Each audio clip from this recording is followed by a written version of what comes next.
तो दोस्तों, आप सभी का स्वागत है आपके अपने channel the comic book reader में। और आज के लिए हम लोग पढ़ने वाले हैं बाकेलाल की कॉमिक खोदा शैतान। तो चलिए शुरू करते हैं। खोदा शैतान। विशालगढ़ की प्रजा व सैनिकों के लिए इन दिनों खोदा शैतान नाम की एक बला मुसीबत बनी हुई थी।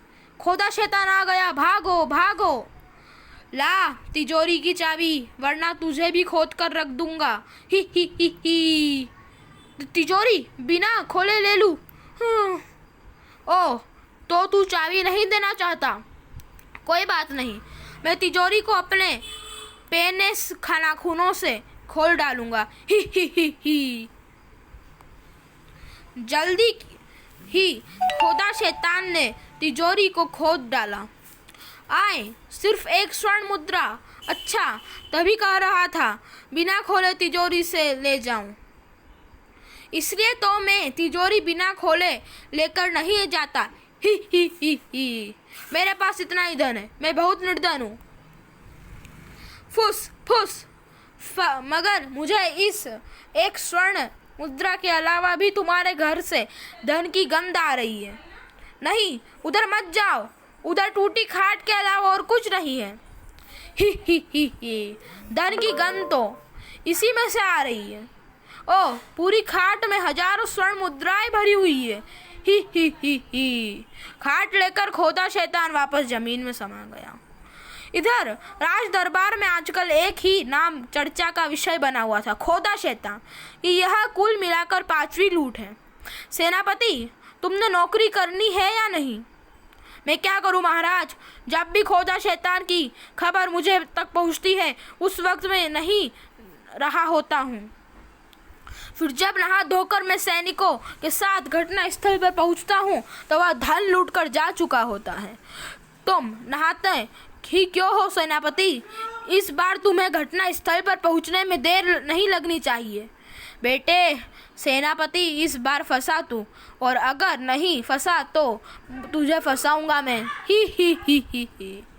खोदा शैतान जिस धन कुबेरों के यहाँ से पहुंचने में जरा भी देर नहीं करता। खोदा शैतान मजदूरों के वहां से भाग जाने की बात। चाबी भाभी के पास है। भाभी मायके गई है, मायका बहुत दूर है। यानी ये तिजोरी भी मुझे खोदनी पड़ेगी। खोदा शैतान के पेने नाखूनों ने पलक झपकते ही तिजोरी खोद दी। जबकि इधर सेनापति जी जल्दी बाहर आइए, खोदा शैतान फिर आ गया। क्या वह फिर आ गया? आज वो शैतान मुझसे बचकर नहीं निकल पाएगा। पर सेनापति जी, कम से कम चड्डी तो पहन लीजिए। खोदा शैतान ने तेलियों खींच दिया तो समझ तो खोदा शैतान के पास थी बिल्कुल नहीं, इसलिए उसने फौरन ही उस विशाल तिजोरी में झांका। धन की तीव्र गंध आ रही है यहाँ, यानी तिजोरी लबालब दम से भरी हुई है। हा। लेकिन यह क्या? भीतर झांकते ही खोदा शैतान को दिन में तारे नजर आ गए। मरा! भीतर से निकला बाकेलाल। मैं यहाँ बैठा 2 दिन से तेरा इंतजार कर रहा था खोदा शैतान, और आखिर तूने इस तिजोरी पर लूट कर ही दी जिसमें तेरी मृत्यु यानी बाकेलाल मौजूद है। ही। अब मैं तुझे खोदा दूंगा खोदा शैतान। मुझ पर मत मार बाकेलाल, छाती पर मार। मेरी छाती फौलाद सी मजबूत है। मैं तो तुझे चारों ओर से खोद डालूंगा शैतान। खोदा, अरे ये क्या? छाती से टकराते ही गदा टूट गया। ही। आ गया मेरे लपेटे में। तुझे तो मैं खोद ही देता, मगर मुझे देर हो रही है, इसलिए अभी इस मुक्के के वार से ही काम चला रहा हूँ। तू बच गया तो तेरी किस्मत। ही। उसके बाद खोदा शैतान तिजोरी का धन समेट कर वापस समा गया जमीन में। खोदा से समझदार दिखा नहीं चला था। ही। खोदा शैतान के वहां से जाते ही व्यापारी ओट में से बाहर निकला। बाकेलाल, अब क्या होगा? खोदा शैतान मेरा सारा धन ले गया। मेरे क्रियाक्रम के लिए भी धन नहीं, थोड़ा छोड़ा उसने। अभी बाकेलाल कुछ सोच या समझ पाता कि तभी वहां हवा के झोंके की तरह सेनापति ने सैनिकों के साथ प्रवेश किया। कहाँ है वो दुष्ट खोदा शैतान? मैं अभी तलवार से उसको खोद डालता हूँ। बाकेलाल ने वहीं से चीख कर आदेश दिया, सेनापति जल्दी करो, खोदा शैतान उस गड्ढे में फरार हो रहा है, उसे पकड़ो। अब तो मुझे अपनी नाक बचाने के लिए इस गड्ढे में कूदना ही होगा। हमें क्या पागल कुत्ते ने काटा है? सैनिकों मेरे साथ आओ। सेनापति के पीछे पीछे ही बाकेलाल भी उस गड्ढे में कूद पड़ा।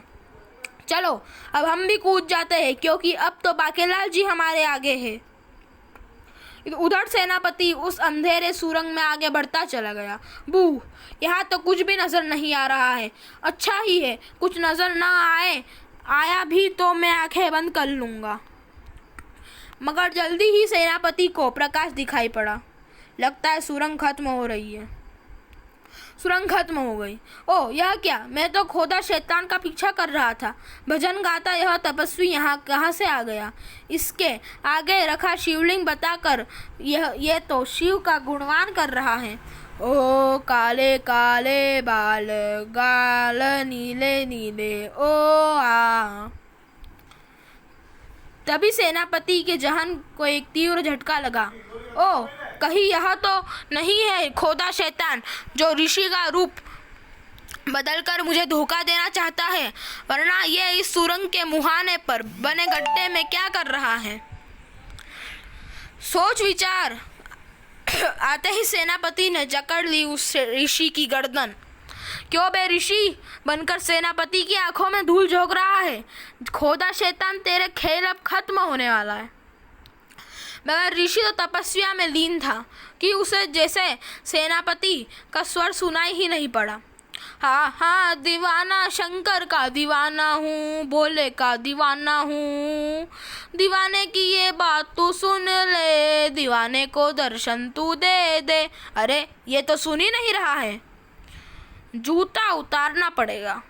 मैं डरता सब करता, ओ मैं डरता सब शंकर भोले ना रे।